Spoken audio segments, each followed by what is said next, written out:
Welcome, everybody, to my uncut interview with Daniel Hamrick. We spoke for like 2 hours on everything from Hetero Awesome Fest to music to his favorite Dungeons and Dragons custom rule sets as a DM to his ability to juggle and everything, like everything in between. All right.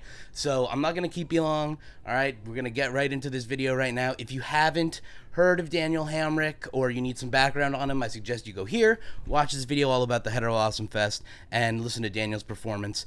That'll give you a good background to everything that happened, and, obviously we'll reference some of the things we talk about, okay? And I know you guys are probably wondering, will there be a riff in this video like usual? Well, I mean, this isn't like a usual video, so I guess you're just gonna have to wait and find one. So how do you kind of introduce yourself as an artist? Oh gosh. I mean, I guess it really depends on like the context. So like if I'm introducing myself like in the punk scene, I'll be like, "Oh, hi, my name's Daniel. I'm the front man and a co-writer for the band Buzzbomb 711." But if I'm like gig hunting around town, it's like, "Hi, my name's Daniel and I'm a solo musician in the Boise area and I'm looking for like new venues or and it's really like contextual, but I guess if a sort of general, the world, sorry, if I'm giving like a general like introduction of like who I am and the all encompassing Daniel Hamrick, singer songwriter, occasional videographer. Oh, okay. And forever DM. Oh, dude, yes. Okay, so I had some questions about that because I DM myself. We have a lot of dorky things in common that I do want to get to. But let's start with music because obviously you are a musician and you're getting a little traction for that right now. But what's the context of music in your life? Has it always been with you? You know, what's music to you individually? Oh yeah, well, so I grew up doing musical theater, so that obviously had a big impact on like the way I perform and write and the music I listen to. But my dad is a phenomenal musician and really big into like musical history, and we grew up listening to all sorts of different music and learning about different artists growing up. And then it was really my dad and my oldest sister who had like the biggest impact on my childhood music tastes. And it wasn't until I was moved to Georgia with the Army that I, for the first time in my life, was like, I get to develop my own musical tastes now. Huzzah for me.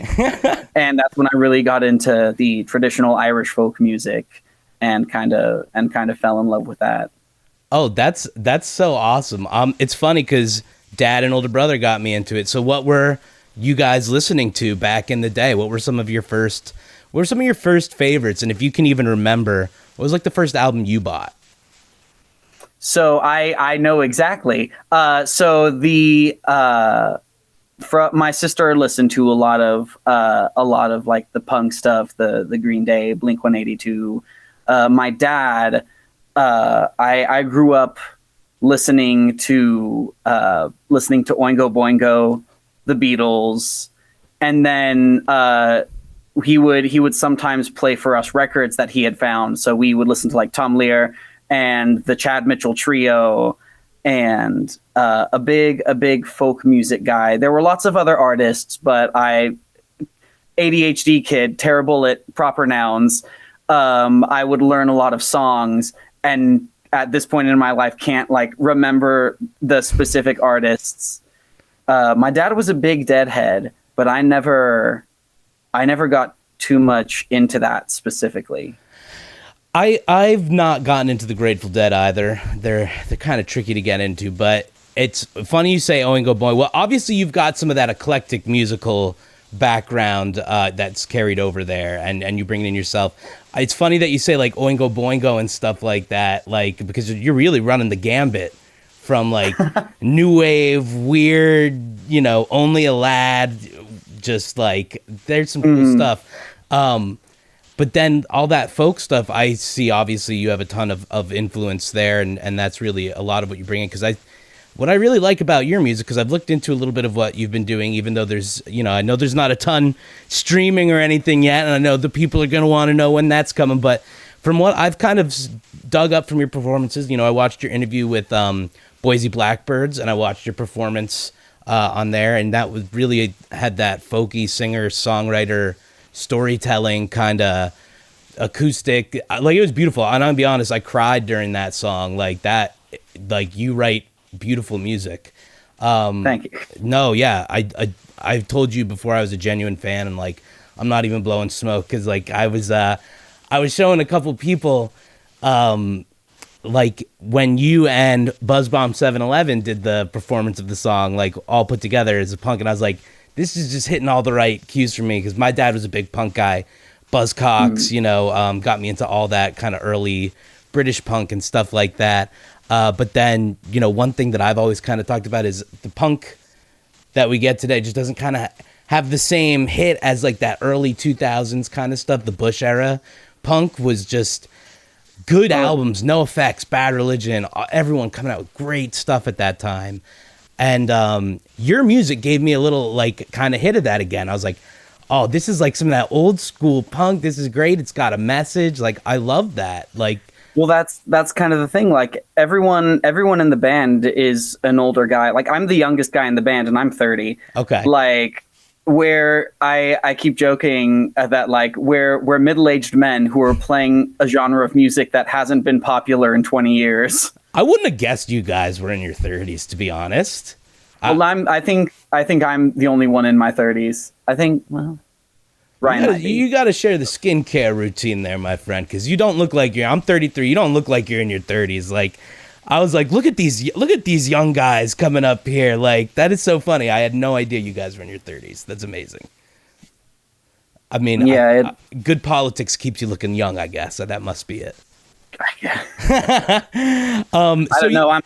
I'm a desert kid, so this face has been sandblasted by the elements. So I guess it really like keeps it smooth. Tell me a little bit about that. Where did you grow up? You're a desert kid. Which desert? I don't know any of the deserts, but so I grew up in San Bernardino, California. Depending on how familiar any particular viewer might be with California, I grew up in a town called Victorville. Okay. Which is sort of like the bathroom stop between LA and Vegas. That's cool. All right, I like that. But yeah, so just I don't know. It to me what seemed like a small town, isolated desert village. But then, oh gosh, like I had a sentence and it flew away. It's like the Tatooine of the West Coast there, as it were. Well, that's what it felt like growing up. But Boise has roughly the same population as Victorville does. So, Podunk, California is roughly Metropolis, Idaho. And after Katrina hit, we were there. My mom showed us a statistic that like Victorville was the second fastest growing city in the country. Wow. Only second to New Orleans that had gotten hit by Katrina. Yeah. Wow, that's interesting, man. So you went from the West Coast. I don't know if that's true or not. I don't. But I mean, hey, Victorville's got to have something, and even if it's not true, we're gonna rep Victorville with it. We're gonna give them their flowers on that one for sure. Yeah, Second fastest growing city, yeah, definitely Victorville. If you don't know Victorville, you don't know nothing. Come on. So you've been kind of all over then. So you started in the West Coast, and then you mentioned you were in the military, and that brought you to Georgia. Yep. So what's the story behind that? So I had I had joined the military as a result of what I attributed at the time to a religious experience. I guess I would still attribute it to a religious experience because that's what it was. I was still a boy of faith at the time. and I felt this calling. I described it to people as like when someone gets their head right up next to yours and they try to point at a thing.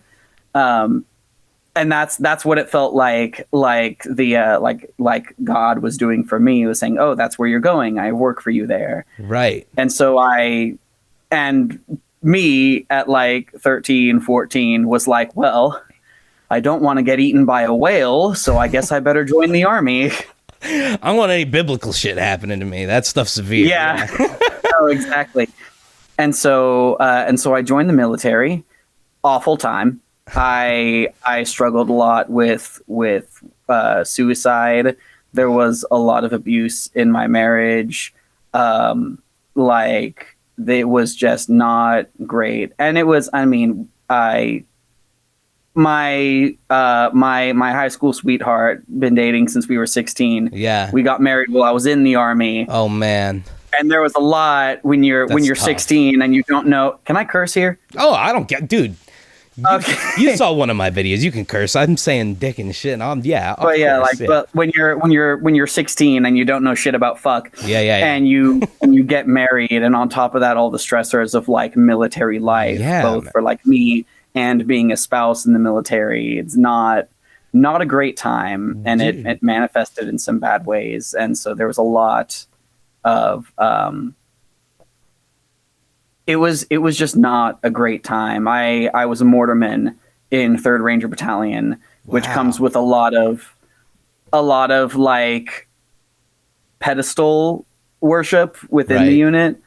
And I mean, I tell people, like, some of the best and the worst leaders I've ever had in my life came out of 3rd Ranger Battalion. Right. And I was a mortarman, but I ended up moving halfway through. They put me in the engineer squad. And so I spent the second half of my military career building training objectives, which fit right in with my background in community theater. I was like, I know how to build a set. Drywall and 2x4s, I got this.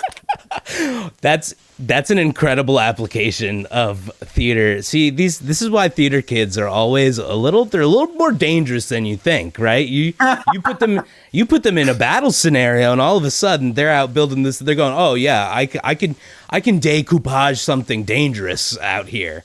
That's really incredible. I'm really glad that you got through that, really difficult time.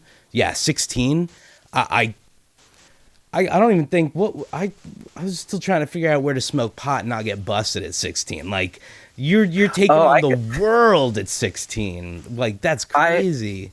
I remember when 19 years old, when I was like enlisting, going through the process, one of the questions where I was like, hey, have you ever done any drugs? And I was like, no, sir. And he was like, not even pot? And I was like, no. And we're in California, right? Yeah, He's like, not even once?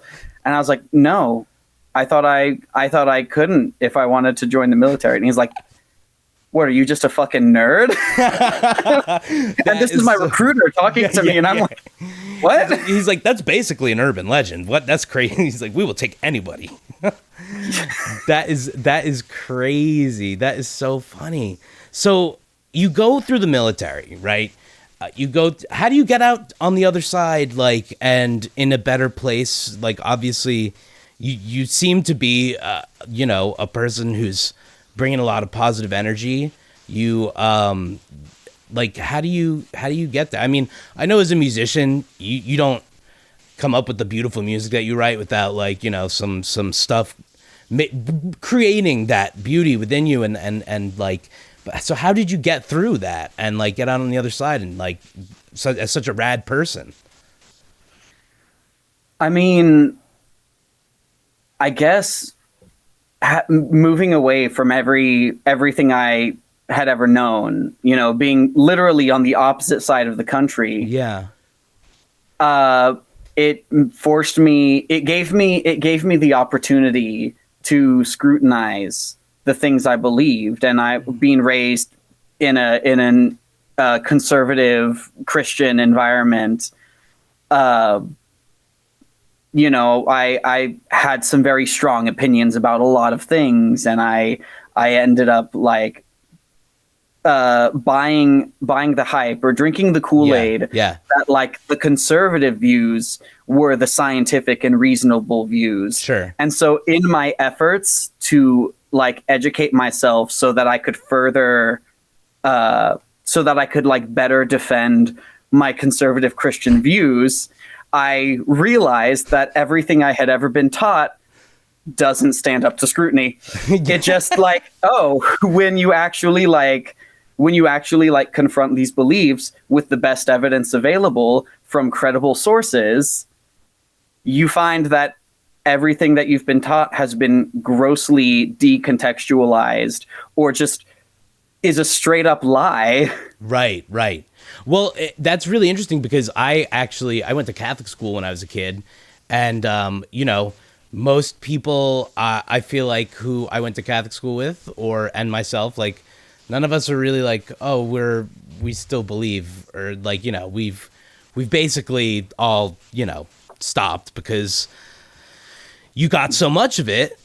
You really knew the nooks and crannies, right? Like when you know the nooks and crannies of like some sort of whatever we're raised on, right? Because I think we all whatever our parents give us is what we start with, and then we only have the ability to start deconstructing it when we can. Usually, I think like in that same time period when you go to like you leave home, maybe you go to college or start work or whatever, you meet new people, then you start getting that perspective, but like. In the beginning, I think a lot of us found ourselves with like all sorts of different views that we come to terms with. And it's really interesting that getting outside and being in the military helped you deconstruct conservative values. Because I think some people would think that's like the antithesis of what's going to happen, right? Because there's a certain mentality within the military as well that you have to like love whatever you're doing, or you have to believe in the mission, right? And that's kind of probably a struggle, I would imagine, for a lot of people, and maybe not something that's talked about as much. Oh no, yeah, I suffer. We've basically all stopped because you got so much of it. You really knew the nooks and crannies, right? Like when you know the nooks and crannies of like some sort of whatever we're raised on, right? Because I think we all whatever our parents give us is what we start with, and then we only have the ability to start deconstructing it when we can. Usually, I think like in that same time period when you go to like you leave home, maybe you go to college or start work or whatever, you meet new people, then you start getting that perspective.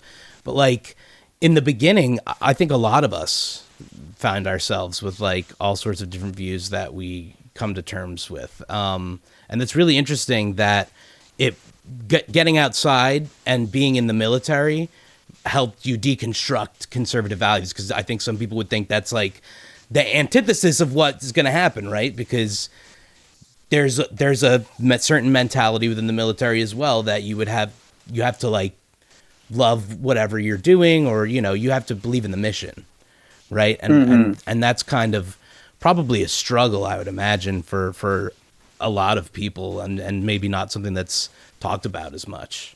Oh no, yeah, I suffered a lot in the military because I was weird. Okay, yeah. I mean, right. I gotta imagine there's just like a very straight cut culture, very, you gotta act like everybody else, I would imagine, in that scenario. It depends on where you go, I guess. The military is not as regimented in the ways that people think it is. Oh, interesting.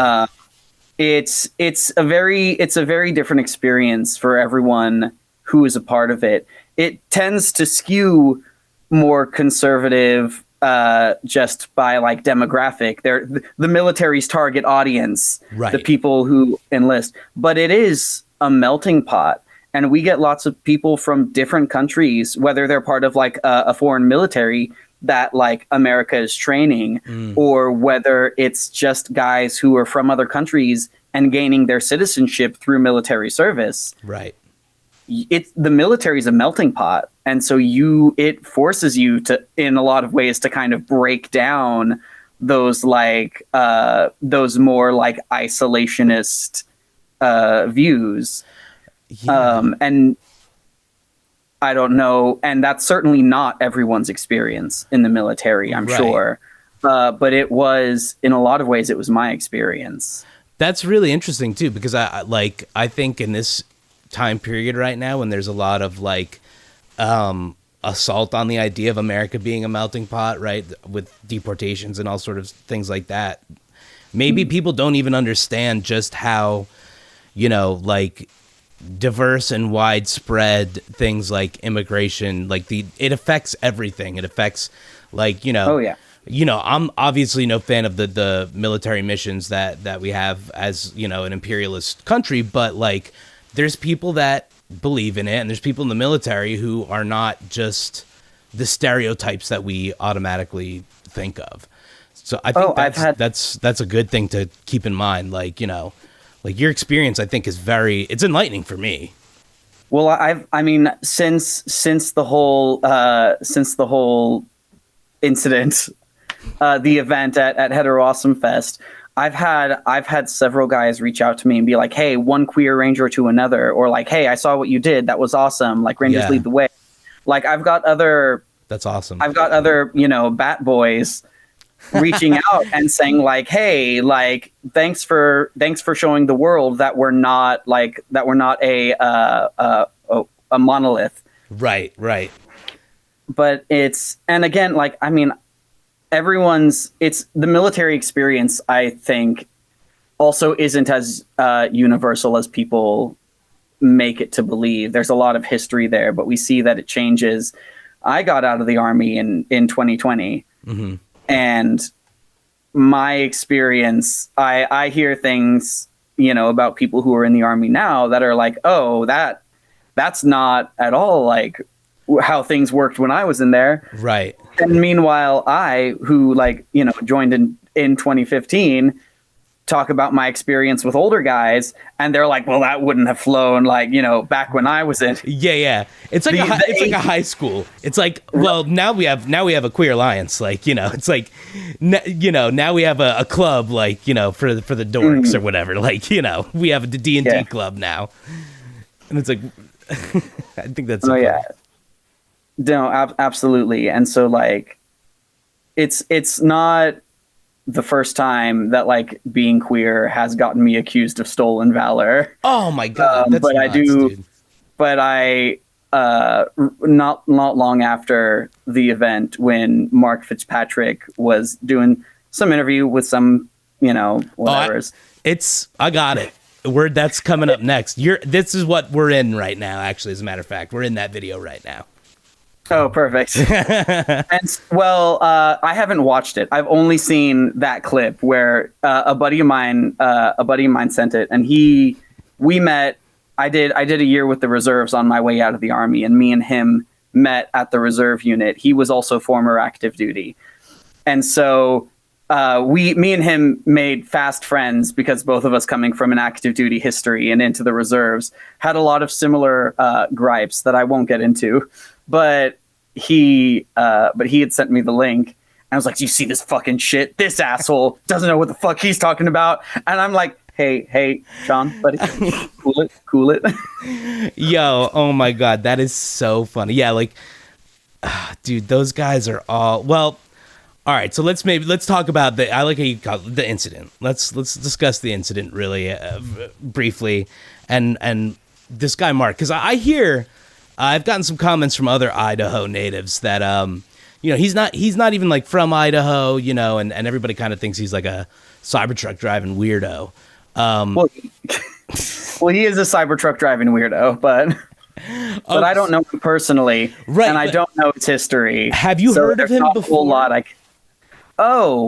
So I vaguely heard about him. Okay. When he had put pictures of him and his new Cybertruck on the internet, and I heard the story of all the people who were trolling him about that, but I don't really know that much about him. Yeah, no. Other than he's you know, the kind of person who would put on a hetero awesomeness festival who like has heterosexual like karaoke night or whatever at his bar.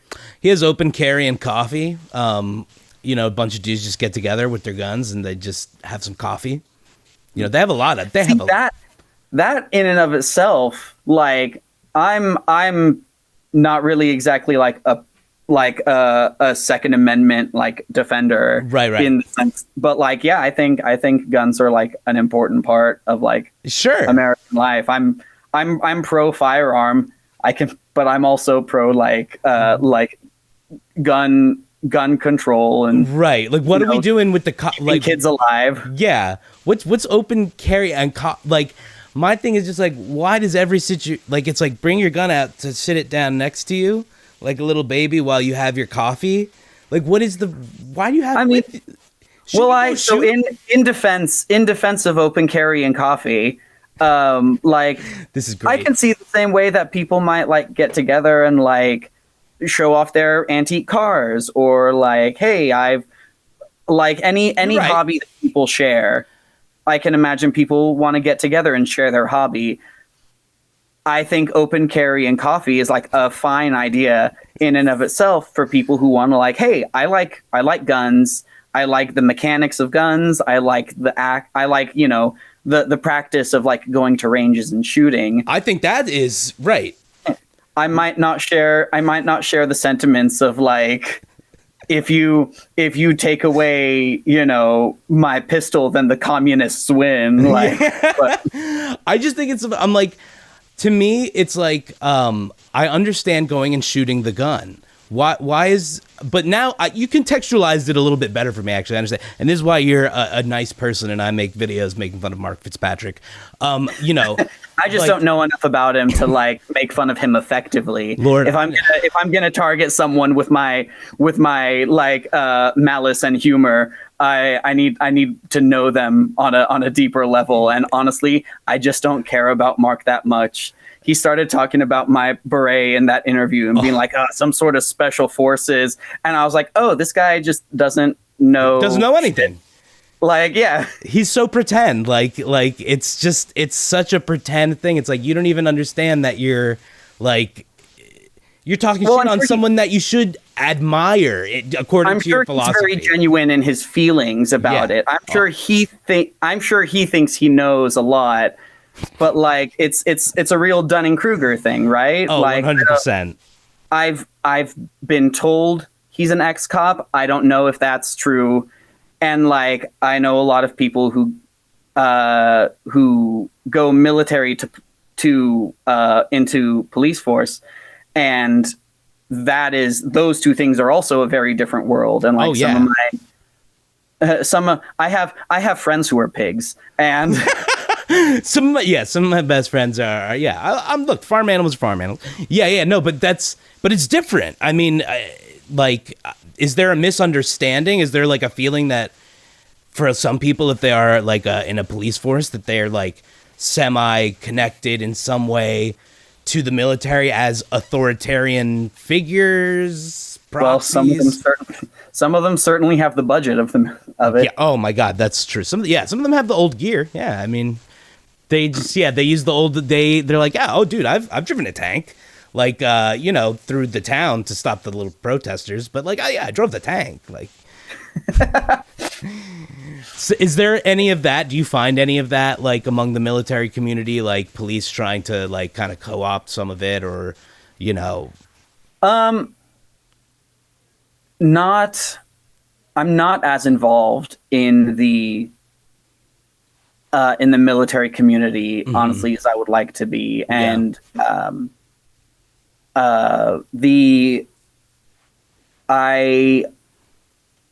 my God, I had a sentence and it flew away. No, it's okay. Let them fly. Sorry. Let them fly. Let them fly. So I'm not as active in the military community as I would like to be, mostly because I, you know, working 4 jobs and like, you know, being a dad kind of keeps you busy. Yeah, who has the time? And I try to get involved in the ways that I can. But that's one of the things why I in like interviews or in the comment sections videos, I'm so vocal about like, hey, if what I did inspired you, great. But like, I'm just a guy who was uniquely qualified to do a thing. I had an afternoon free. I had an open day, and I was like, hey, I can make it to this thing. The stars have aligned or whatever to like get me in this space at this time. But the people who are like doing the work every day, the people who are like organizing things, that's a full-time job that I can't do. Yeah. If I can be loud and like visible and make people like excited about strengthening their community, great. But I'm not as involved in the different in the different causes and communities that I care about. Yeah, as I wish I could be. Well, no, I understand completely, because you said you're a father. Mm-hmm. Yeah. I mean, I'm the same. I'm a father myself, and yeah, I mean that takes all your time and devotion and energy, and then when that little bit, like you said it perfectly, like when the way you said it, I was like, that's some dad shit right there. You said the schedule was open, you know, grandma had the kids. An opportunity. I had the skill. Exactly right. But you prioritize that, and you know, like that is such an amazing thing. And actually, that's a good segue into some of my viewers had a couple questions. If you don't mind me pulling up some of their questions and asking you, we'll do them. I do, actually. Oh, okay. Shoot. Sorry. You guys. No, please. You guys are ruining me. No, one of the questions was, we could piggyback right off of that, was like, oh shit. Now my sentence flew away. Fuck. I had such a beautiful transition. Fuck. Okay, well, forget that. Hey, everyone's transition is beautiful, all right? I love that. Yeah, might not always be what you expect, but as long as people are living their truth. 1000%. All right. So, I've got a bunch of different questions here. First of all, people are very interested in what you're doing musically. Actually, you mind if I send you a new link, because I'm about to run out of time on this? Oh, yeah. You got a little extra time? Cool. All right. No, I'm good. Okay, you're good. Okay, excellent. All right, good. Because I do want to get some D&D questions in before, and some musical. I'm gonna move everything about so that in the footage it's like you'll be like jarring. Upside down. Yeah. Okay, cool. Let me X out of here. I'm gonna send you a new link. Okay, through your email. All right, sounds good. All right, see you in a sec. Okay, perfect. Oh, did you move everything around there? Or? No, I'm just kidding. That's a terrible joke. Slightly to the left. I knew you were a little askew there. Anything I can do to move us further to the left. Oh, shoot. He's clever, too, everybody. Look out. All right, I'm a professional word guy. Yeah, you really are. Like, the one thing that I really liked about your lyrics is the storytelling, because I like... really not like a big country guy, but I dabble in something like I like a Marty Robbins, like Tale of a Gunslinger sort of a thing. You know, I always find that pretty interesting. And when somebody can just take like one instrument and like captivate with like the lyrics, you're just very good at that. I really felt a connection with your music, and I know other people did too. So one thing I wanted to just start off with is, people are going to be looking for your music. When and where? What could we be looking for? I know people should follow BuzzBomb 711 for the full punk experience. Where else do you want people following you? And when can we expect some recordings, some tunes? We're hungry. So I have one album that I've made and have printed CDs for, and it's for my Renaissance Fair persona. And it's Archer Flynn, Magpie, and the Crow's Nest, and it is only on physical copies because I haven't paid for the like premium distro kid to have two artists on the thing. And I've been meaning to. I promise I'm gonna get around to it. Excellent. Eventually. Excellent. But right now I'm oh my God, words.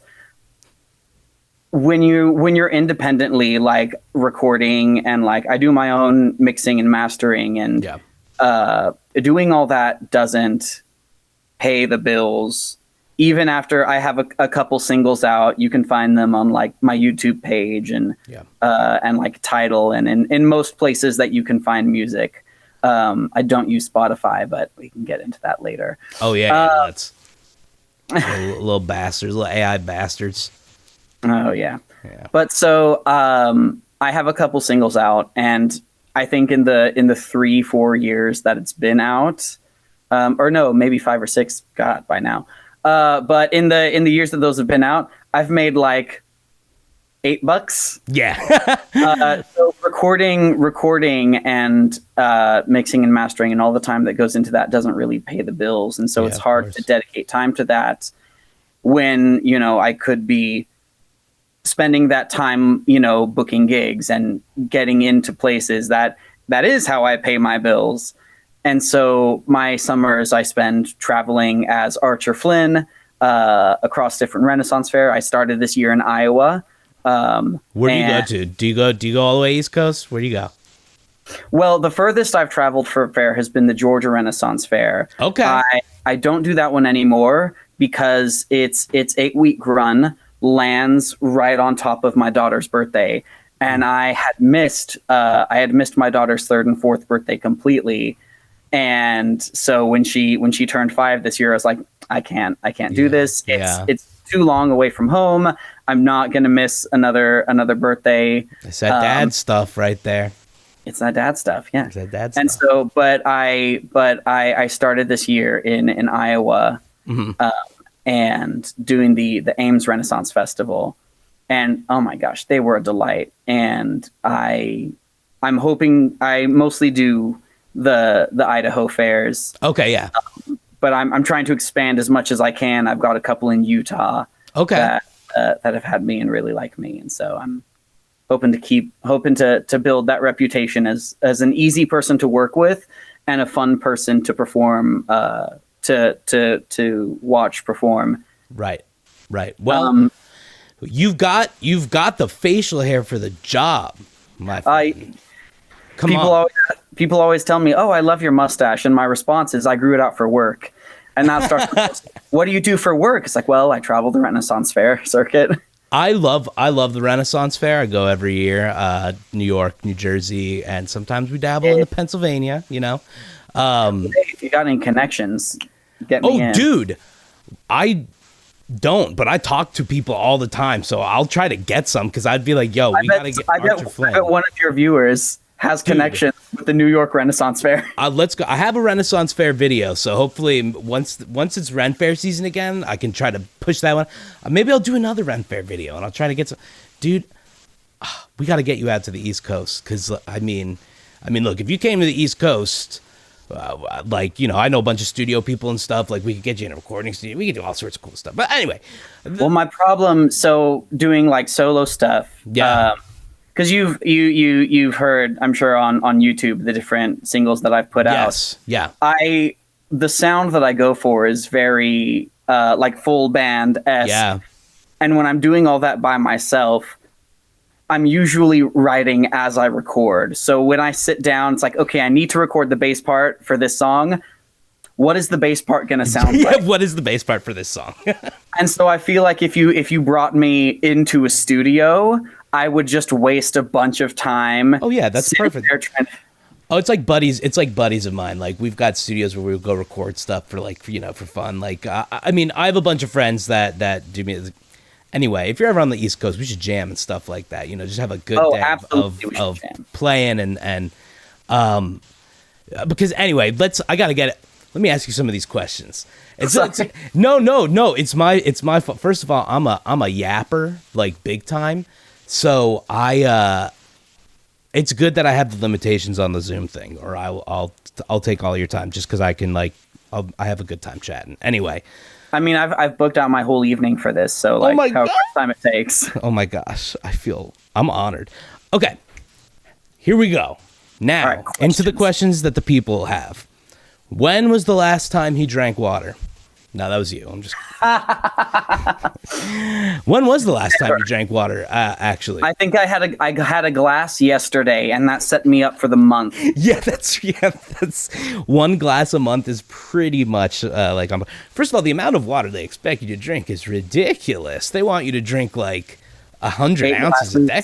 Come on. I haven't pissed my pants. I don't have the bladder control for that anymore. As a 33-year-old man, no, we're not doing that. As a 33-year-old geriatric. Yeah, that's right.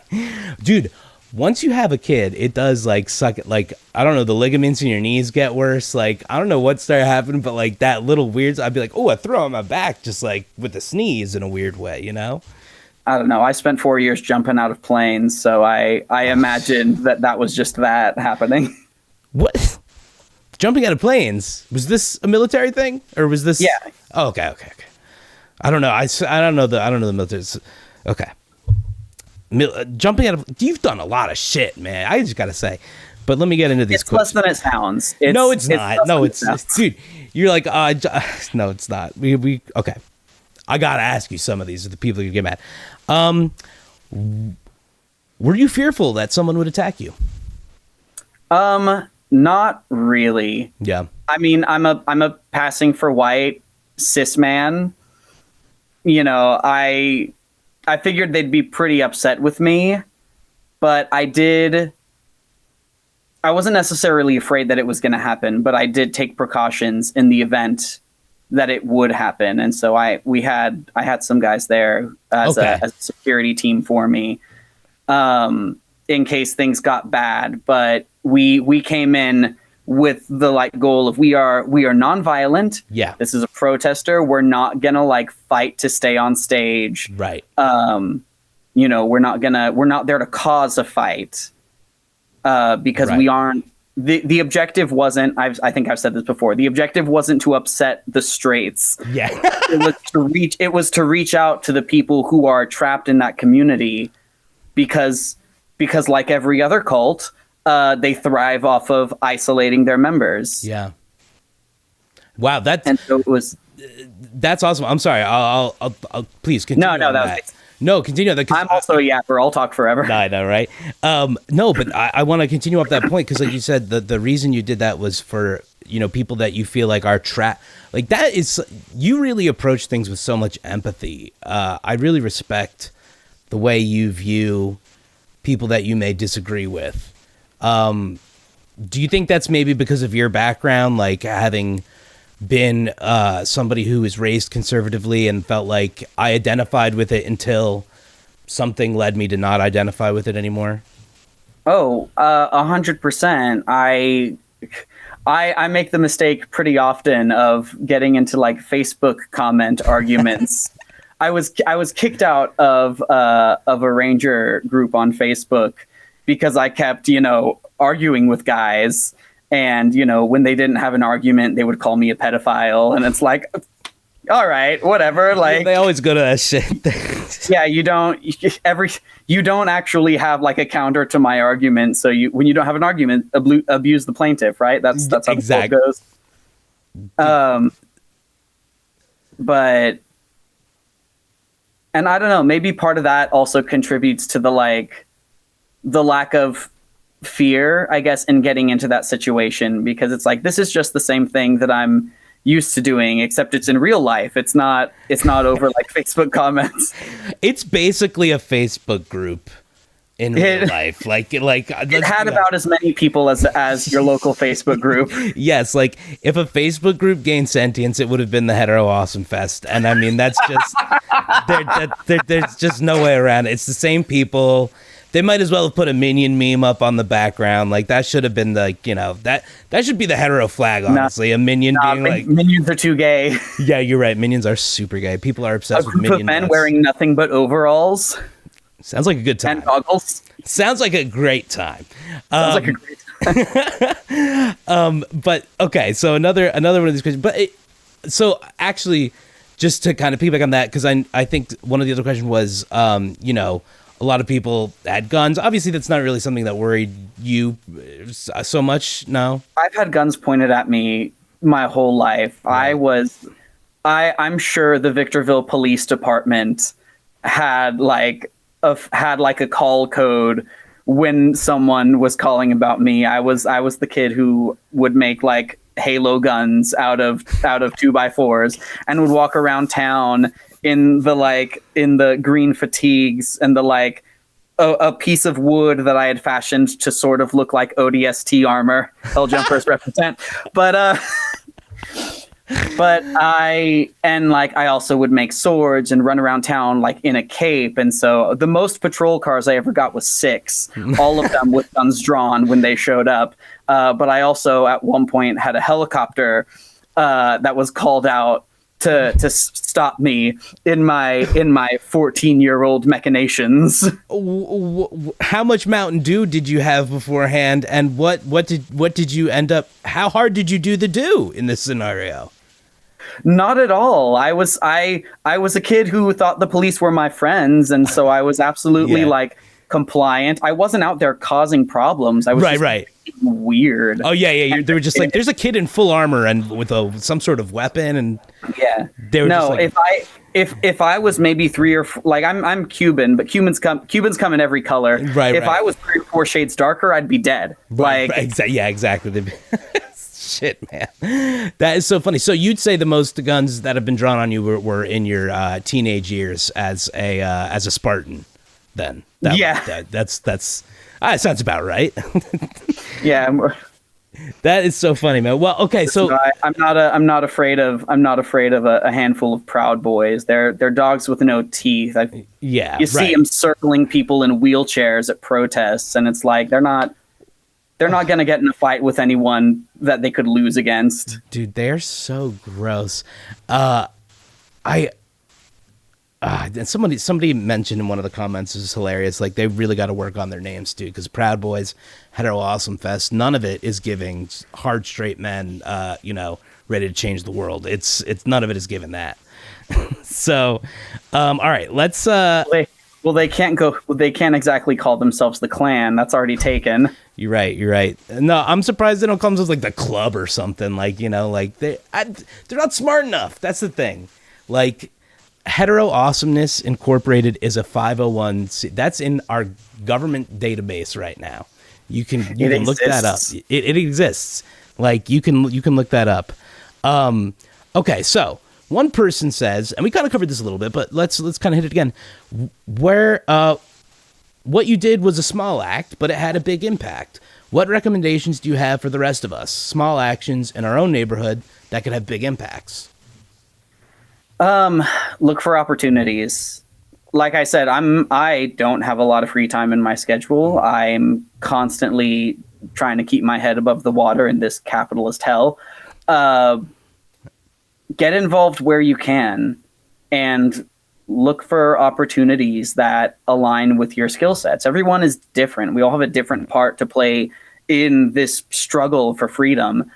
And so we have to find the things that we can do and do those. And if you don't have if you're not like a hyper specialized, if you're not a hyper specialized skill class, then, be a hand, be someone who's there to help move boxes, clean tables at the soup kitchen, do things, be a helping hand when and where you can. And if you have a special skill, utilize it.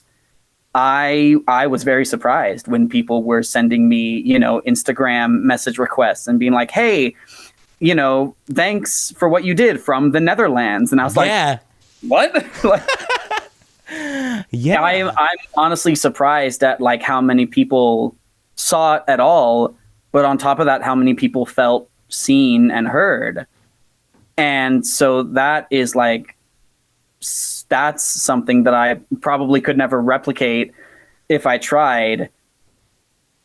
But I'm immensely grateful that I had the opportunity to do that. And so, for all you folks who are watching, find your opportunities, and get them. Yeah, that's fantastic advice. I mean, I think, and you say you couldn't replicate it, but I think actually, you kind of could, and I think regular people can in a way too, because you did this one thing, a lot of people saw it and it resonated with them, but if you had more music out or something, people would be connecting with that every day. People, I feel like in this day when everything is so against like, you know, queer communities, against leftist beliefs, against, you know, social community development, you know, all these things that we know would have like a positive impact. Like, just to see one person being like, nah, you know what, this is kind of a lame thing. Like, you just showing up and being like, you know, this sucks. Like, we, you know, you don't have to do this. Like, I think that's a super, people really appreciate it. And I know, just going through the comments on my video there, like, there's too many to even count, but so many people were like, first of all, they love the song Boy. Can you tell us? It's a good song. Yeah. Can you tell us a little bit about that song? And, you know, like, why'd you choose it? You know, obviously it's part of your protest message. You know, how did that all come to be? So I was in a band that I'm not going to name because he doesn't deserve it. And I wrote the lyrics for this song. And one of my partners said to me, "Oh, yeah, I can tell that when you wrote that song, you didn't really care about it. That you were just writing like punk TM music, and that you were just trying to like check a block and like figure out if you could write punk music." And I was like, "Oh, shit." And so I immediately went and I was like, okay, like, subtext is for cowards. I'm not pulling any punches. Let's go. And so I wrote a song called I wrote a song called The Gathering of Monkeys, which is about Congress.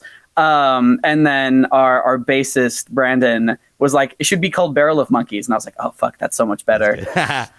And then I wrote Boy.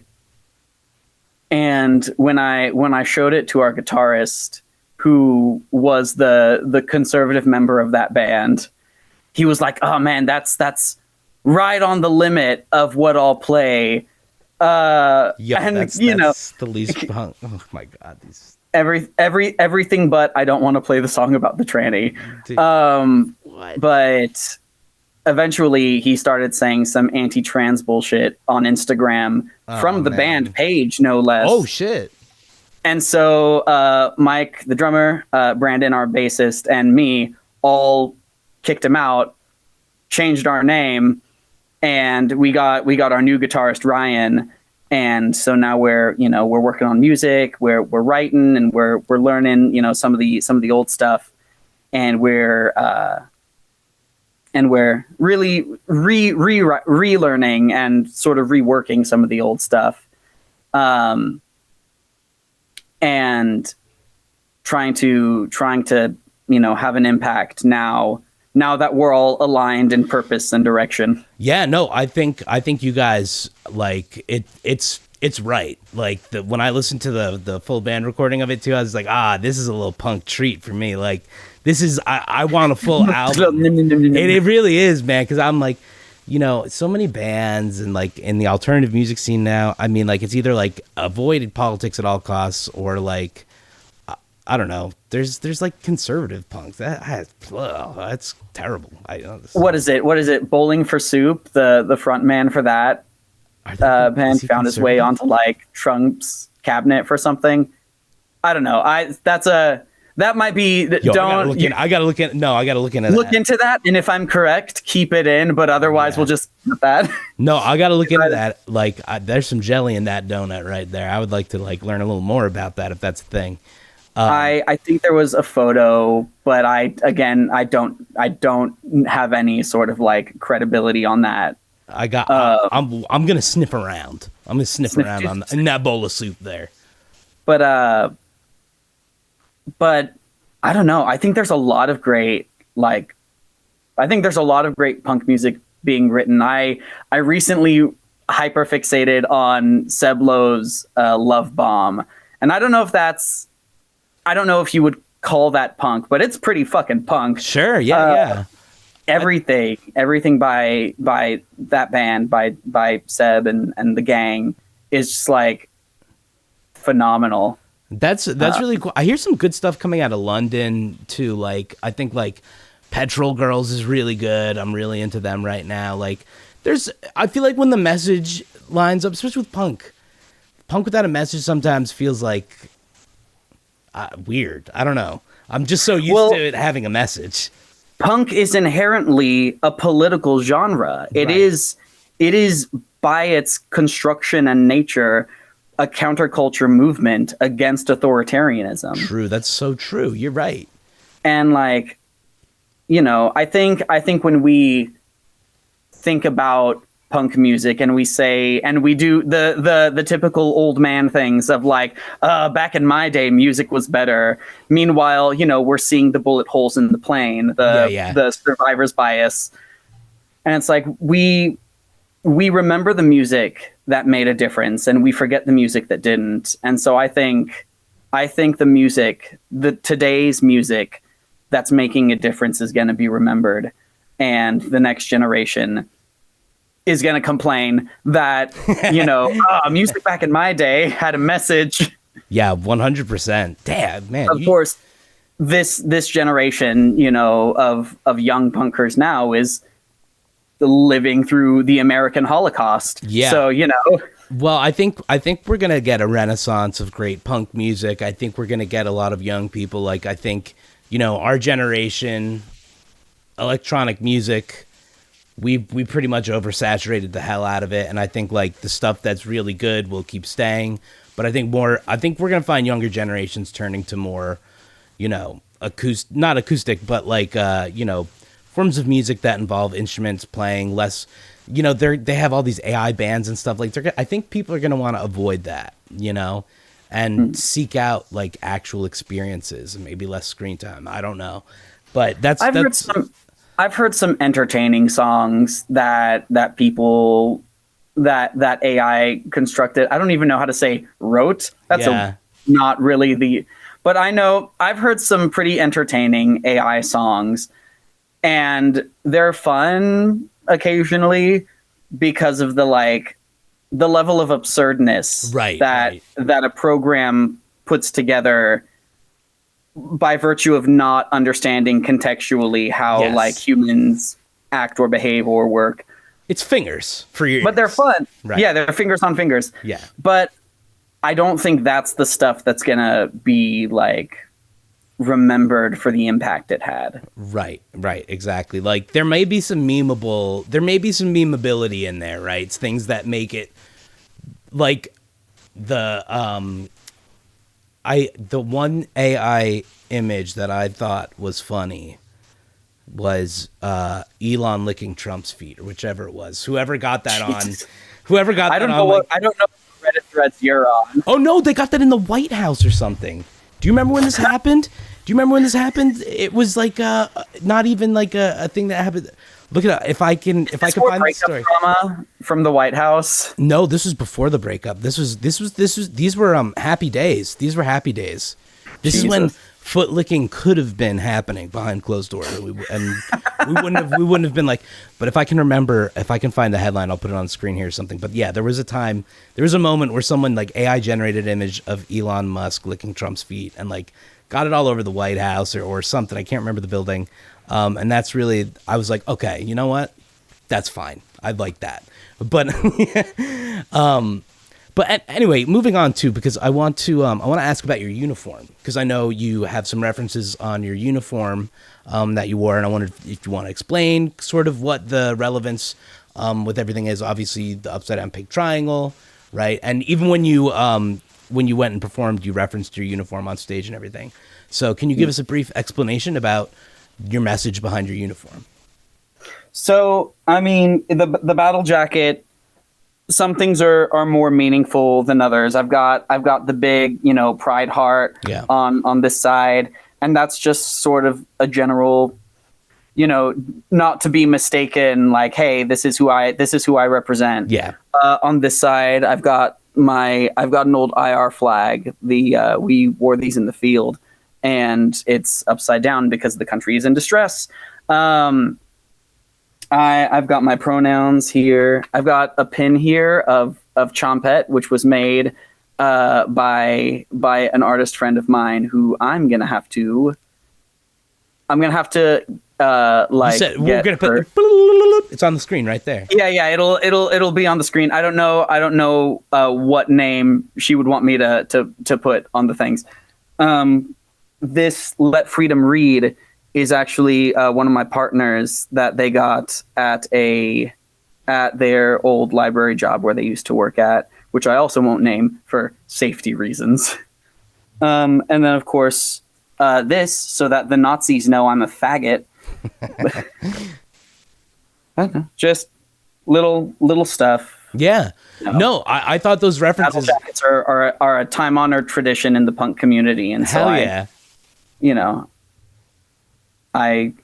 I'm wearing the colors of my people. Dude, I love it. No, everything was checking off all the boxes. I was like, yo, this is an actual punker coming up here and actually giving us some real shit. So I really appreciated the battle jacket. Now, another question I have here is, what were the vibes and interactions, if any, with the handful of people who actually did attend, in all seriousness? So mostly, I'm a passing for white cis man, passing for straight when I walked through. They're double checking your mustache, but they're like, all right, well, well, so yeah. So I introduced myself to Ernie, the fellow who was running their stage. Okay. Shaking his hand, like introducing myself. Hey, we've been talking in the emails. That's me. I'll be sitting right over here. So whenever they had no schedule, there was because they didn't have enough artists. So it was just as people showed up, they were like, okay, you're on next then. And I was like, oh, all right, fun. I'm ready. I mean, it's 0 people to perform to at any time. So right. But so I was just sitting there off the side of the stage waiting for him to be like, all right, are you ready? Cool, let's go. And a gentleman they had hired to do B-roll for the festival came up to me and, started a conversation. And I was very specific in the prep for the Hetero Fest. I was very specific in the language that I used on my phone calls, in my emails. Right. I never wanted to tell a direct lie. I only omitted the fact that I was a protester and that I was coming to do this. But I basically just told them like, oh, I'm so enthusiastic about being there. Hey, these are the times I'm available. All very like straightforward and just stressing how excited I was to be a part of it. But while I was sitting there waiting to go on stage, a gentleman who they'd hired to do B-roll came up to me and was like, hey, are you the guy who performs at the Renaissance Fair?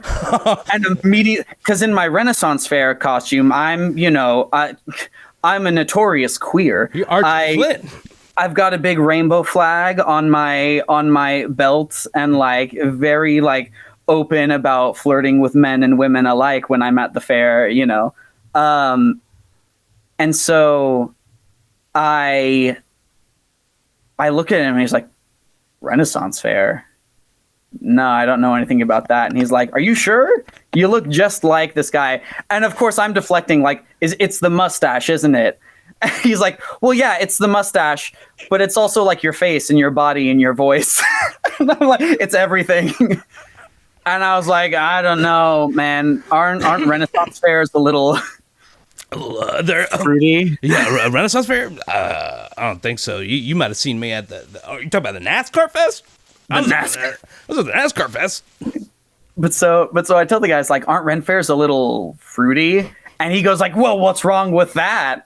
And I have this moment of like, oh, maybe this is a cool dude who like works for like a film company. Yeah. He's just got hired to do this thing. Maybe he doesn't necessarily, but, oh God. And I won't speak, but it was that moment of like, well, what's wrong with that? And I was like, hey man, nothing's wrong with it. It's not my vibe. It's not my vibe. And he was like, all right, well, you should definitely go and meet that guy. And I was like, is there booze? And he's like, oh yeah, there's booze. And I was like, cool, I'll be there. Dude, that okay. So which also wasn't a lie because I will be there. That guy might have been chill. He may have been. Who knows? Maybe if you're watching this, I'll see you at Ren Fair. Yeah, I mean, look, I will say, video production for the Hetero Awesome Fest, that was pretty good. That was a professionally done video stream. I cannot knock them. Oh yeah, no, I saved the live stream clip that that Rowan got from me. That was like the live hell stream. yes. You have now I have it forever. Oh, that's great. So you have the official. That's nice, man. That's really nice. Oh, incredible. It's nice having that one and the live footage taken by Boise Blackbirds. Yes, incredible. Did you know Boise Blackbirds ahead of time, or was that just like, did they happen to be there? We had met at a protest. Okay. And one of the guys on my security detail reached out and was like, "Hey, will you come here and film this?" Okay. That we have like evidence of it, like both to like get it chronicled, I guess, but also in case the worst happens. Right. We have video evidence of like, look, we weren't starting fights. We weren't there attacking people. Basically, so they couldn't lie about us. Yeah. That makes so much sense, because I was like, wow, what are the chances that this guy got here at the exact right time to see this protest? Like when there's like 2 days of nothing and you just happen to stroll. Okay, that makes so much sense. So kudos to both of you. I mean, obviously, kudos to the whole team. You guys are all awesome. Did I miss any of these important questions? Yeah. Where can we find your music to support you? So give us, where's the best place for people to support what you do? I guess the best place, I recently had to close down my Patreon because when I was doing bondage tutorials on YouTube. I noticed that too. Yeah, I'm very talented. That's what I'm saying, dude. You do a million things. Like, I'm like, damn, these rope harnesses, like crazy. Like, actually, what is it called? What can I say? The ADHD hits like a freight train. I know I know that one. But I recently had to close down the Patreon because I can't do the things that I like promised to do via like the Patreon tiers. Right. Because I just don't have the time. Yeah. If I also want to like not be homeless. Yeah. But you can find music on YouTube. You can find it in most places. Again, not Spotify, because I guess we can get into that now. Yeah. I'll say it fucking everywhere I can. Spotify made it their policy, I think it was January 2024, that they weren't going to pay royalties to any music that got less than 1,000 streams in a year, which is... Yeah, that's crazy. Which is like just... stealing from small artists. It directly targets people who are making music for a small community. They just don't want to host. They just don't want to host the music. Like, they have so much money though. That's crazy. That's nuts. Well, yeah. Who cares? Who cares who gets hurt as long as the profit margins get bigger? I know, but you know what? Yeah, I'm with you. I'm losing. I mean, Spotify's always been trash, but like. I'm not looking to put any of my stuff up on Spotify at any point. Like, they're putting AI bands up on there now too. Do they? Well, yes. Whatever. I mean, now there's just like they're like they don't even want real artists on it. Like, I don't know, it's crazy, but so okay. So YouTube is probably the easiest place, but you can also find it on things like Apple Music and Tidal. Those kinds of places. I have music up. It's Dan Ham, capital D, capital H. I'll probably throw you the link to my Beacons page. It's like Linktree but for poor people. Okay. And that'll be the best place to like find all the links to things, and you'll find the Dan Ham stuff there, as well as the Archer Flynn stuff. Perfect. Yes. Oh, and then you can find BuzzBomb stuff. I should probably add the BuzzBomb stuff to it. But you can find it's BuzzBomb 711 on TikTok, Instagram, Facebook. Awesome. And we're going to link all that in the description. So if you're watching this right now, go to the description, make sure you follow all that stuff, and you're supporting Dan Ham. Do you have a name for it? If you don't find it, I'll know. Yeah, that's right. We will know. We're both looking. Do you have a name for your official fans yet? And if not, could I request Ham Hawks? There's another Renaissance Fair performer who goes by the name of Ham Hawk. So we're not going to take that from him. He's a great guy. Damn you, Ham Hawk. I don't think I'm at a place to like name my fan base. If people enjoy the music, great. I needed an excuse. I've been asking for like acoustic covers of Boy, and my whole thought for that is like when I'm in my like Colin Hayes era, I'll do acoustic versions of all the old songs. But right now, like that's the band music, and we're gonna record and perform it as a band. Dude, I can't wait to hear the Buzz Bomb 7-Eleven stuff. I can't wait for I can spin Boy in my car and have it in the full punk glory. Like we're working on something. I've got a buddy. I got a buddy who owns Wiley Records down here in Garden City, and he's helping us out. And we've got some our drummer Mike has some contacts who are helping us, like get things worked out so we can get a single, maybe an EP, get a single release show going on, and we're hoping to catch the momentum before it dies out completely. But we're working hard. The jets have been scrambled. Yeah, in order to get this thing, I'd imagine, man. Can I send you another link real quick? We'll do just like a quick 10 minutes of fun stuff, D&D. Absolutely. Okay, cool, man. I'm gonna send you another link, same thing as last time. Hell yeah. All right, thanks, Daniel. 9 1. Hey, how's it going? What? Oh my God, you could juggle? Damn it, Daniel. What can you not do? I can't read, but I'm a wizard at numbers. Oh, I love that. Okay, numbers are the words of the numbers. Speaking of which, as a folk musician, actually, here's one thing I have. As a folk musician, I know lots of folk musicians really dabble in all sorts of instruments. What's the weirdest instrument you can play? Oh gosh, I guess that depends on what you mean by weird. Uncommon instruments that I play. I guess the one I play the most is the accordion, and some would consider that a weird instrument. I think the accordion, being part of the reed family, is just the sexier older brother of the saxophone. I love that for some people would disagree with me on that, but they'd be wrong. Also, the father of the harmonica. Oh wow, it kind of is. It's really the accordion is a really fascinating instrument. It's a lot of different things, isn't it? Mm-hmm. Well, it's a reed instrument like the oboe or the kazoo. Yeah, they both are reed instruments. Yes, my. And speaking of which do you prefer, oboe or kazoo?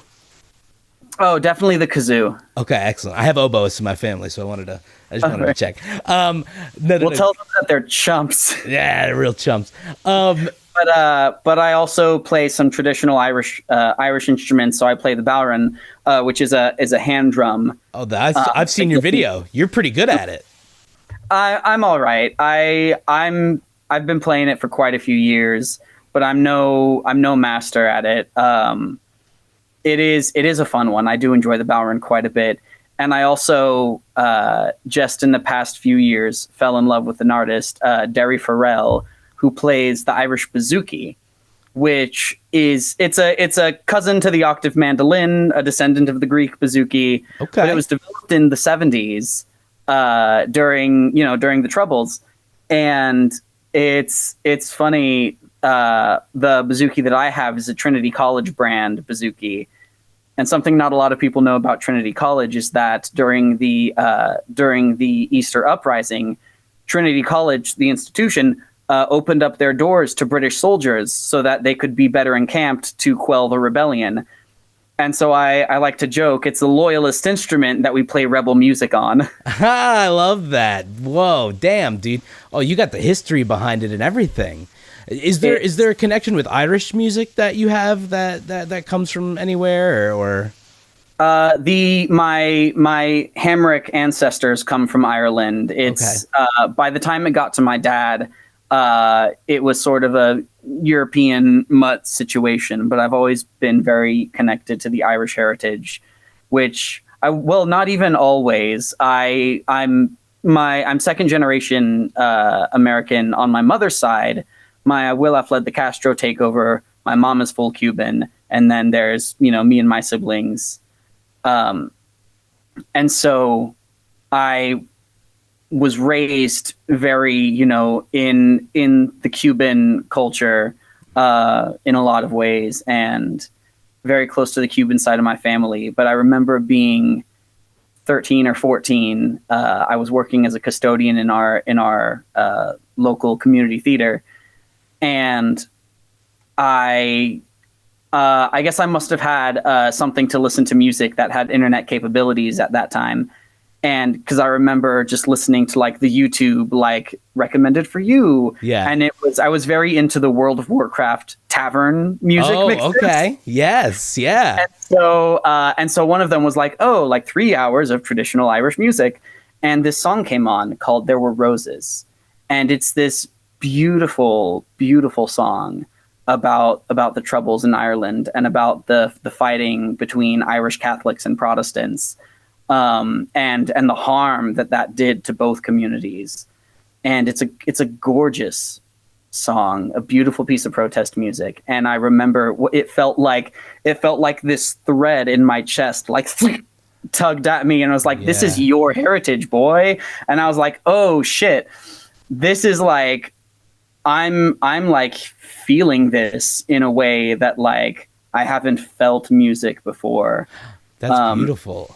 And I really didn't get to explore that until I was in the Army, as I mentioned earlier, having had moved far away from everything I was raised in, and really like fell in love with Irish music, with the new revival of Irish folk music.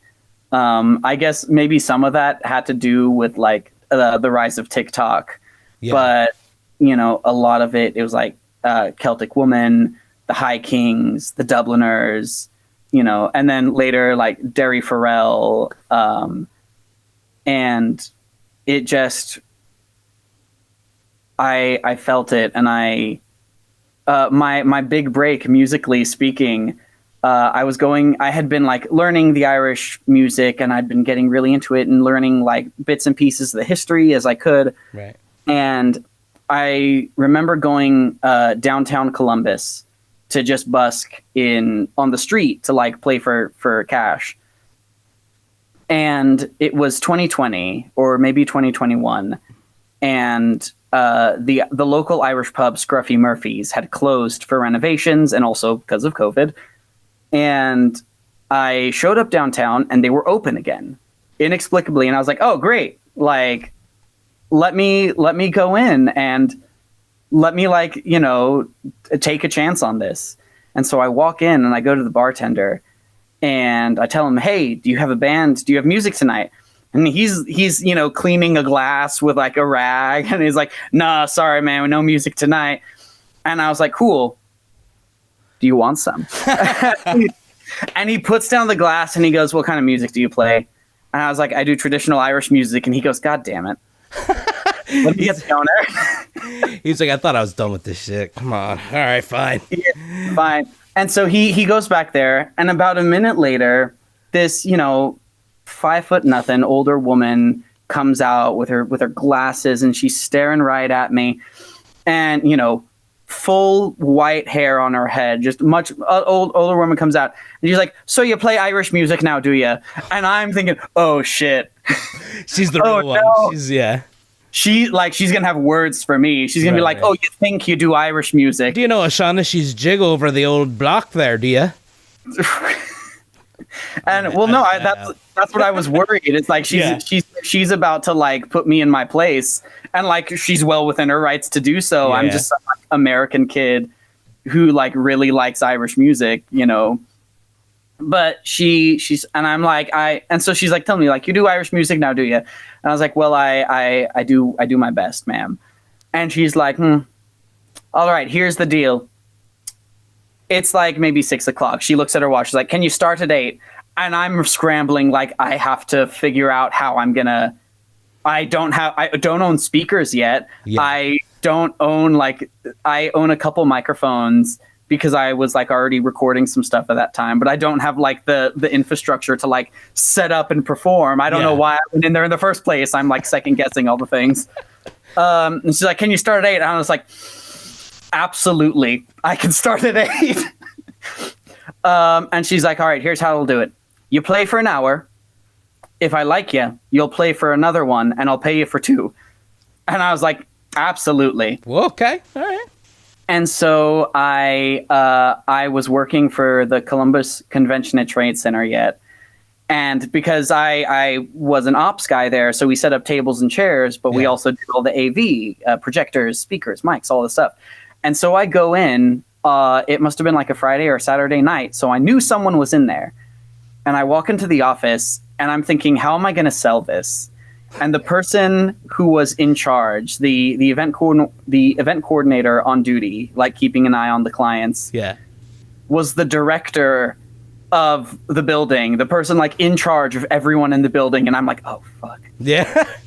And I'm like, hey, so let me run something by you. Is there any way I could sign out a speaker and some cables? And she's like, we don't really do that. What's the deal? And so I explained to her what's going on, and she goes, go get what you need and come back here. And I'm like, oh my God. And that's one thing. So like a lot of places, you know, the boss will be like, we're a family here. But like Haley at the Columbus Convention and Trade Center actually treated people like family. That's and really I will cool. And I'll never forget that. Not even just in that incident, but like throughout the whole time I worked there. Yeah.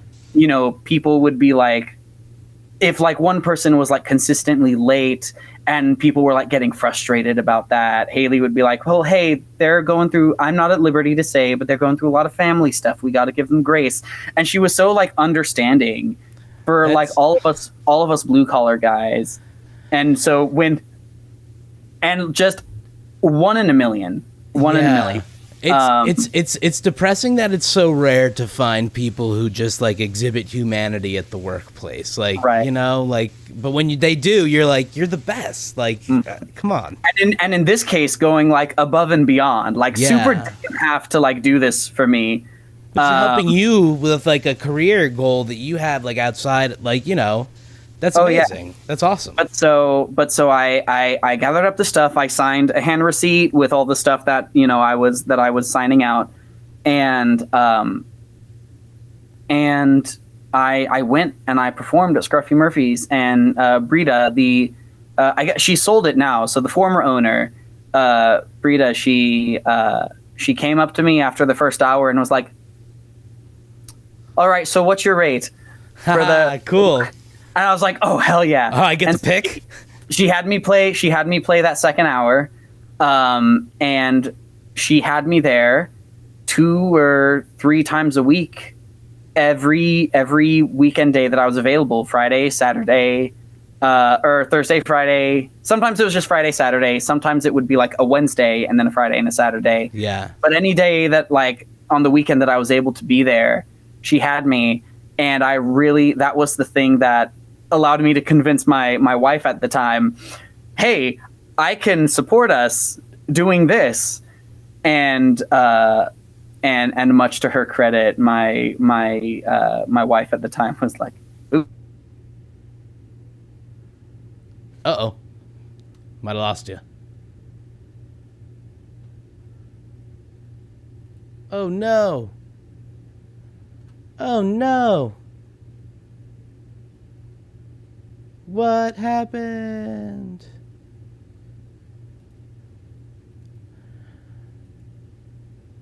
Daniel Hamrick, I cannot hear you. Oh! Are you coming back?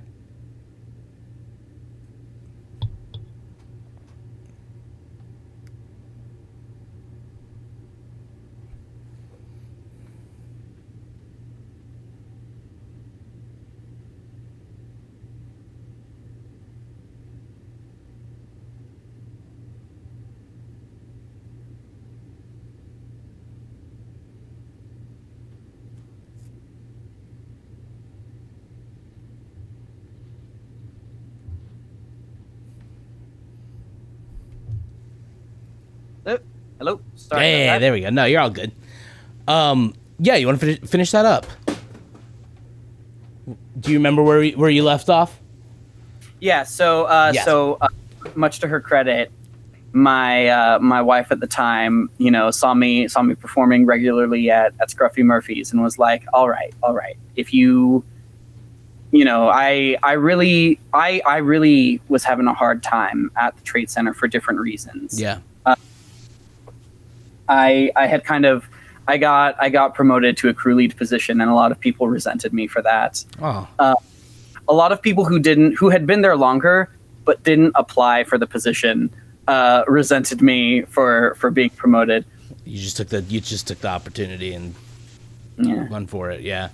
Though that's a shame. I'm sorry that it ended up being a difficult time, but I'm glad that there was somebody in your life who was giving you the understanding and flexibility, knowing that was bringing you some sort of fulfillment outside of even just making money. Oh yeah. It was really, and I had my daughter at the time. One of my biggest musical inspirations is Jonathan Colton. Mm-hmm. And he told the story in like interviews and stuff about how he was working as a coder for some big firm. No. And when his child was born, it was this moment of like, I can't in good conscience tell this child that, they can be anything they want to be in life. 100%. Well, I'm stuck here in this dead end job. And I, was remembering that, and it was playing over and over again in my head. And I was like, oh fuck, that's me though. Like you gotta do your dreams. Yeah. For them too. Like 100%. Right. The Army teaches you have to lead by example. Yeah. You can't expect what you don't inspect. And so I'm gonna do the thing. That's 100% true. That's 100% true. And especially for our kids. Yeah. I mean, I have a daughter as well. And I only want her to feel like she can do it. And all the systems are against them, like in a lot of ways, I mean, there's going to be a million trials that they have to go for. And, if the one thing that they can see us doing is just doing things that we love and make us happy, then they'll want to do something that makes them happy. Man, like I want my daughter to be happy. I can't imagine my daughter, coming up to me like, Dad, I want to be an ICE agent. Like, I have no daughter. Yeah, okay. Oh my God, that's hilarious.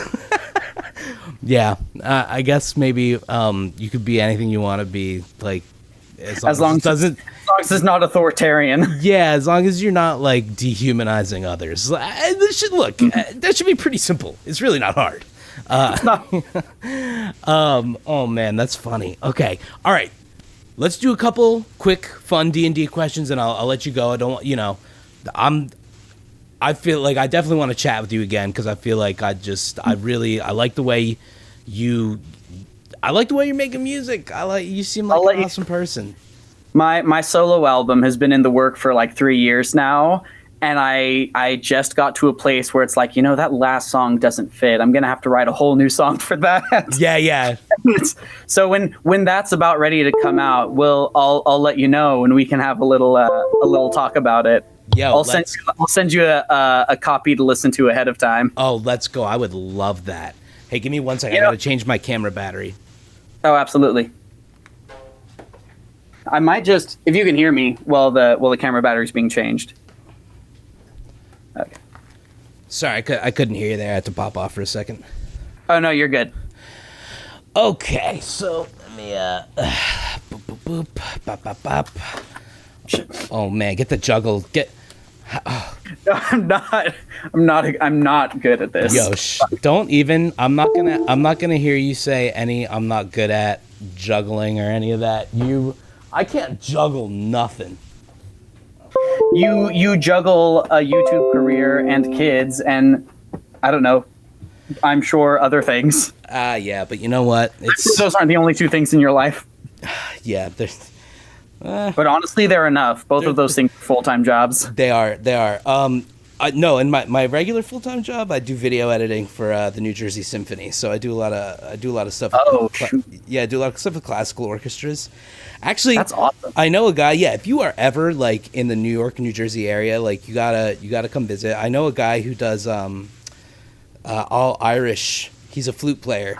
So yeah, he does all Irish. He's deep in everything. He carves his own bird whistles. You would love this guy. Oh yeah, I know a couple flute players. They go deep. They go deep, man. They're out carving their own whistles and everything. He's a wild dude. He's a huge bird head. He loves birds. So random. All right, but anyway. Yeah. All right, so you are a dungeon master. Cool. What's up? Birds are cool. Their lungs are cyclical. It's wild. Yeah, I should have known at this point. I'm learning when I'm in a conversation with Daniel Hamrick, I will be learning about the esoteric things in life, and you're not going to know where it's going to come from. You're going to learn about a bird's lungs. You're just gonna. It's I mean, one of those ADHD I know this thing about birds. Yeah. Plop. Yeah, but the thing I'm is, probably wrong. Someone who knows about birds, an aviary in the comments is going to be like, actually, birds literally don't have lungs. Like, if you're if you're a bird person and you have a correction for me about the thing with bird lungs, or just want to go off about bird lungs, put it in the comments. I'm gonna read the whole thing. Oh. I'm gonna drink that shit up. I love that. I'm the same way. I'm such a comment. I've now learned I can't go through all the comments. Like at the last video, we had so many people watch it. I can't go through all of them, but I used to go through every single little one, comment on everything. I'm a little bit of a comment troll myself. I like.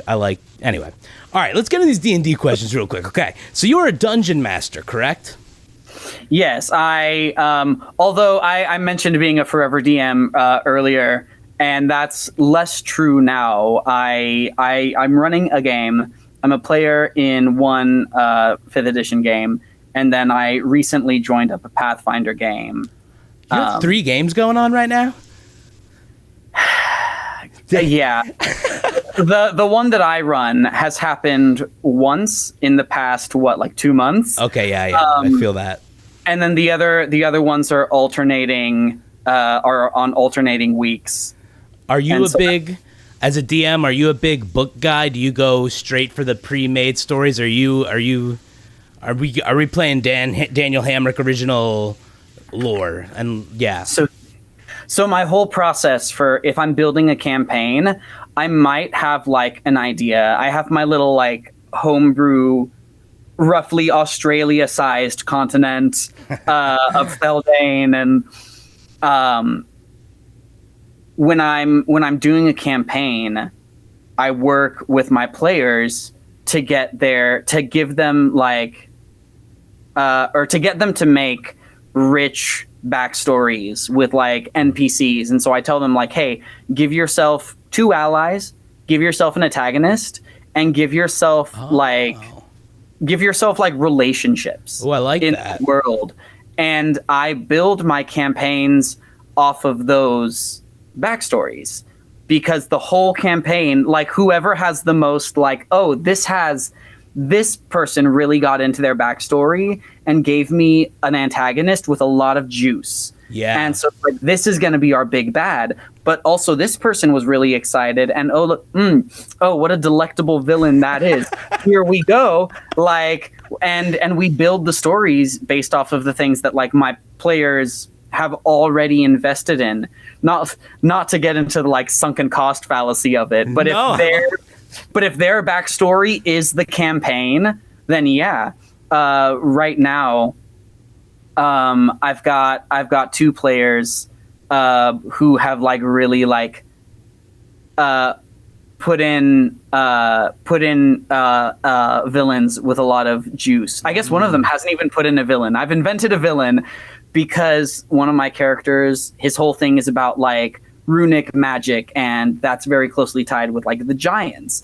And wouldn't you know it, I'm not going to spoil it because one of them might watch this, but the giants are very closely connected with like a thing in the world that's going to be a massive like world-changing event.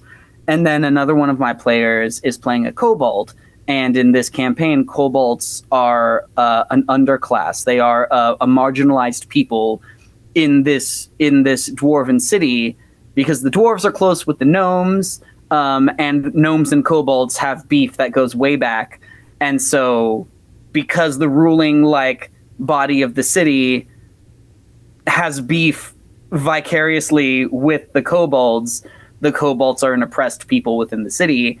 And there's one politician specifically who has beef with my player kobold, because she wants to open up an orphanage on the like in the nicer part of town.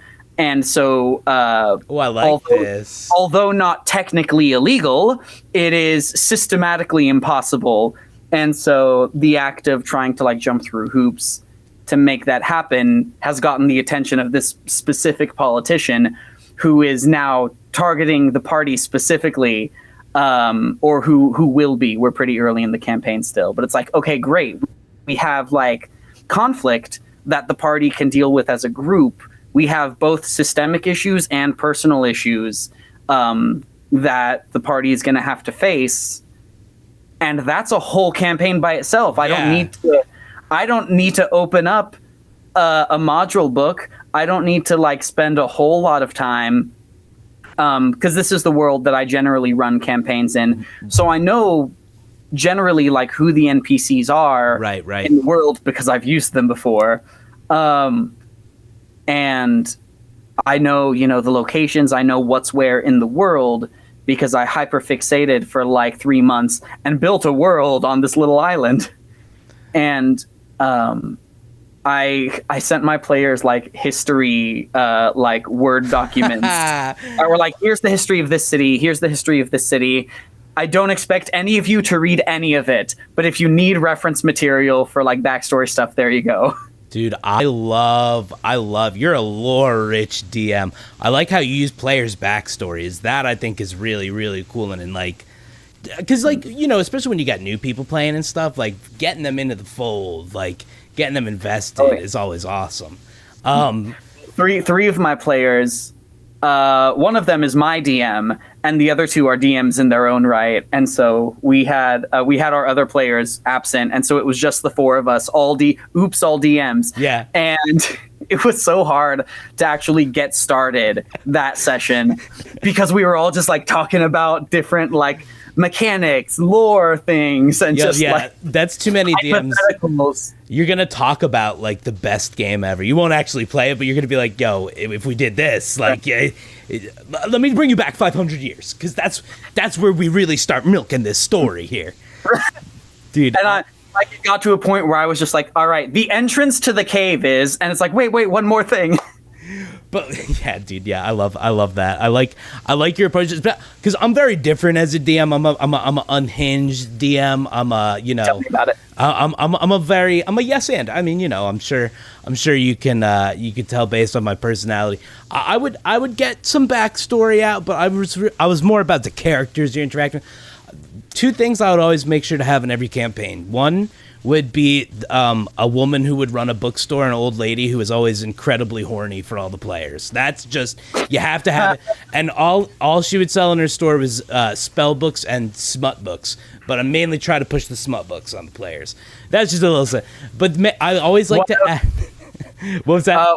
One of the rules we determined at session 0 is that in this world, for this campaign, sexual assault doesn't exist. It's just not something that's going to happen in the campaign. And so I feel like if I tried to implement that, that would very much like... That kind of defeats the spirit of it. It might not technically break the rule, but it's definitely like breaking, the spirit of the rule and it's violating skirting. Like consent that we don't skirt here in D&D. The skirts go on our hips, not in our game. I love that. I like that you put that rule in there. I like that you put that rule in there. Like, I've never even thought about putting a rule like that in there, because Well, it wasn't me. I was asking the players, hey, what are things that you don't want in this campaign? What are hard lines? That's cool. I am a big fan of like the Witcher series. I've played the third one, but I listened to all the audiobooks. Oh my god, they're so good. Okay. And I really liked the way they like get into the gritty of the Civil War, that like that's happening. I guess not a civil war, but the war that's happening in there. Yeah. And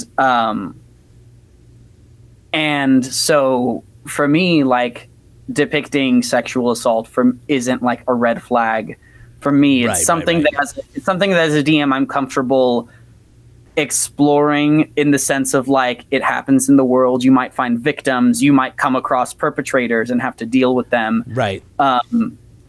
Generally not like if a player is doing something, we're gonna stop and be like, hey, hold on. Right. But it's like it's an element of war in reality. Right. Right. It does exist. But not in this campaign. It was a very simple request. I asked, hey, what are things you're not comfortable with in the campaign? And that was brought up, and I was like, great. It doesn't happen. Yeah, perfect. That's awesome. It's not hard to not include sexual assault. Yeah, really, it's not. And then, do you have any bespoke mechanics as a DM that you like to incorporate? What are your bespoke? I love this. When Daniel Hamrick disappears off the screen, you know you're in for a treat.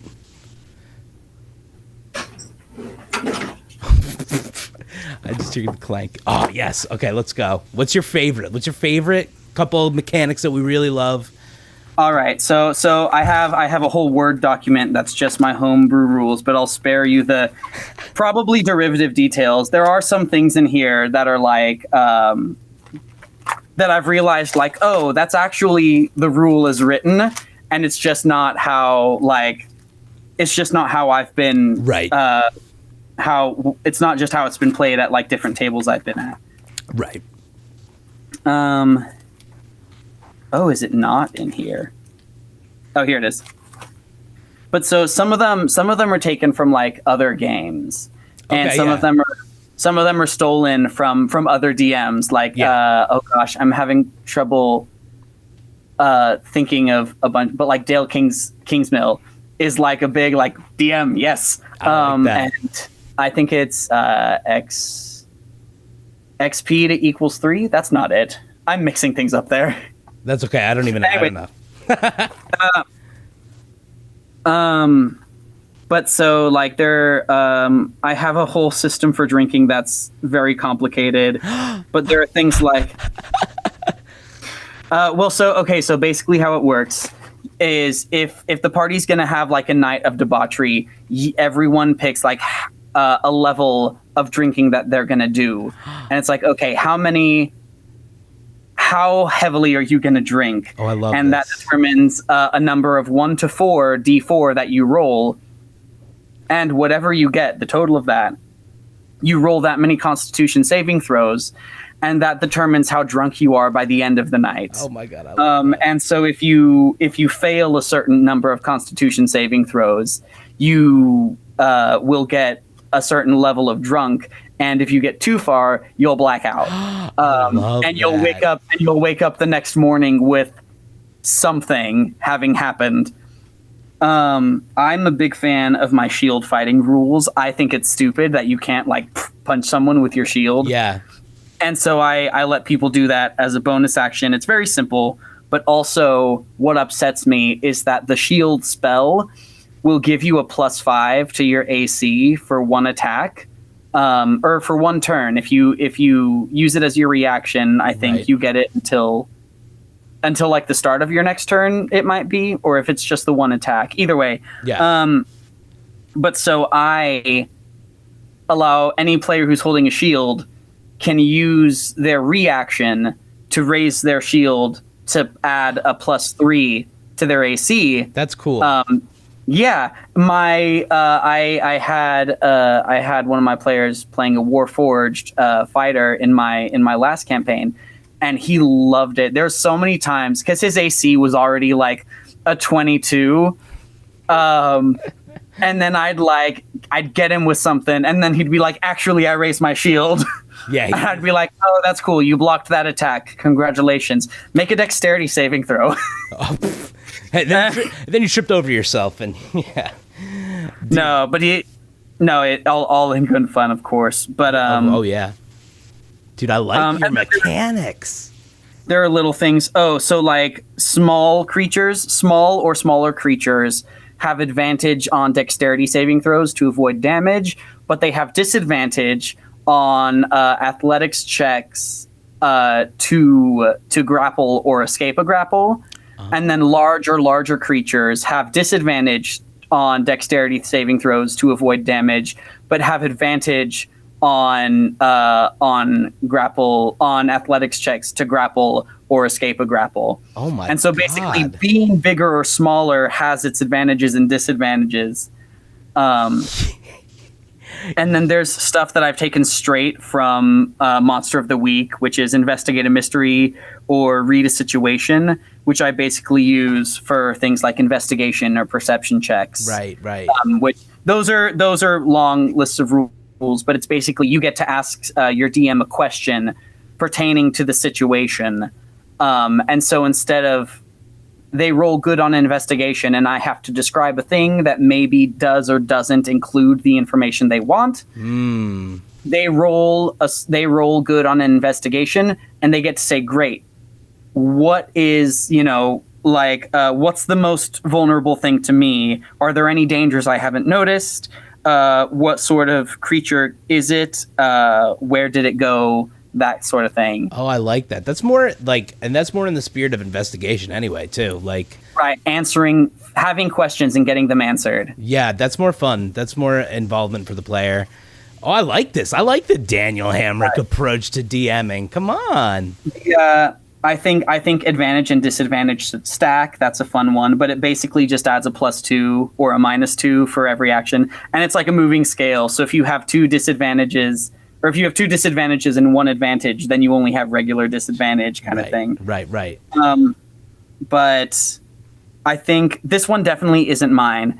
And I am blanking on the name of the person who is, but it's the I know a guy rules. Ooh. And so basically, if the party needs someone, if they need an NPC to do a thing, if they're in a location where it would make sense for them to do so, like, oh, I was born in this city, I was raised here, I know the people, or it was like, oh, every thieves guild is the same. Let me tell you about this guy who I know, and it's the player's obligation to come up with an NPC name.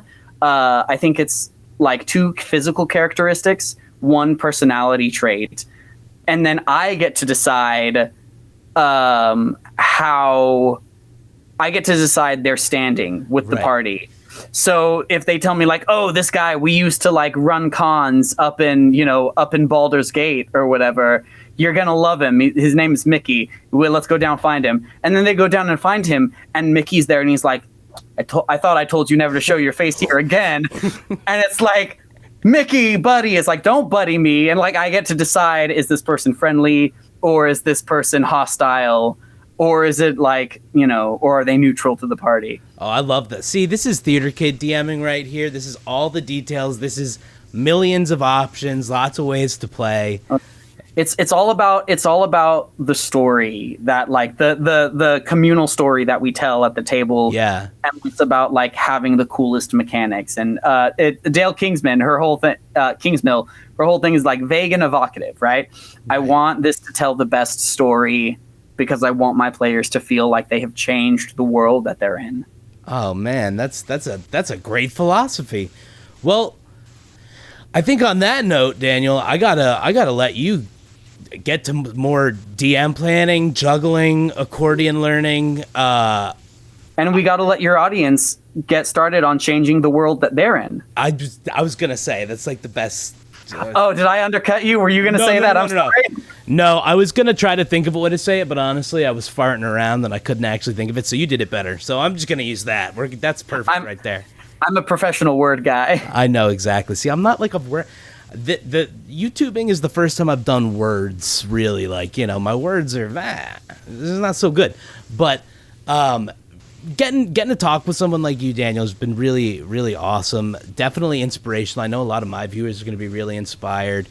Is there anything you kind of want to leave off on? We should, on a personal note, I would love to do this again sometime, and I'd love to do something with you. Like we'll figure out. We should definitely chat on the back end. But like, oh, absolutely, dude. If we should like.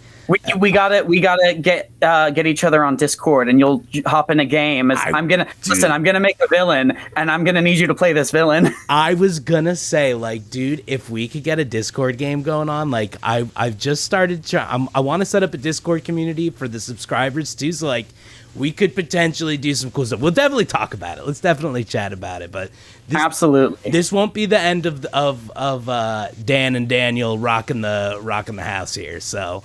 Dude, thank you so much for talking with me today. I really, really appreciate you giving me so much time.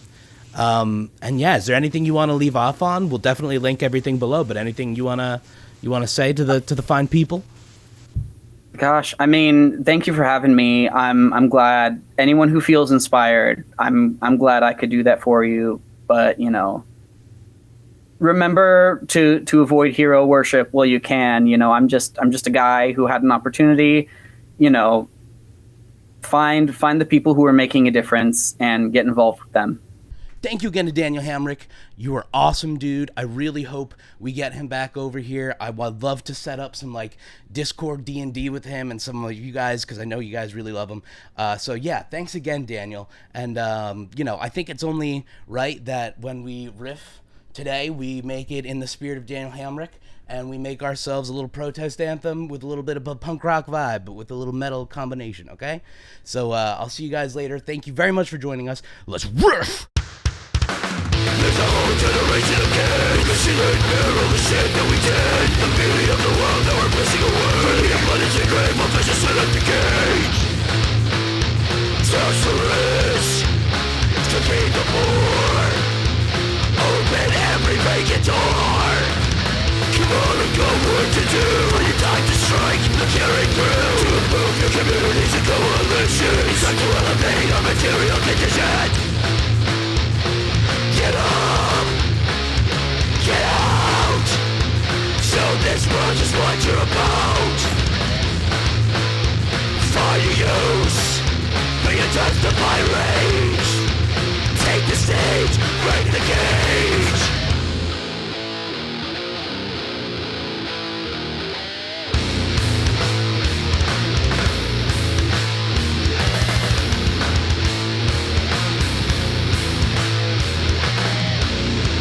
Break free. Dismantle the cage.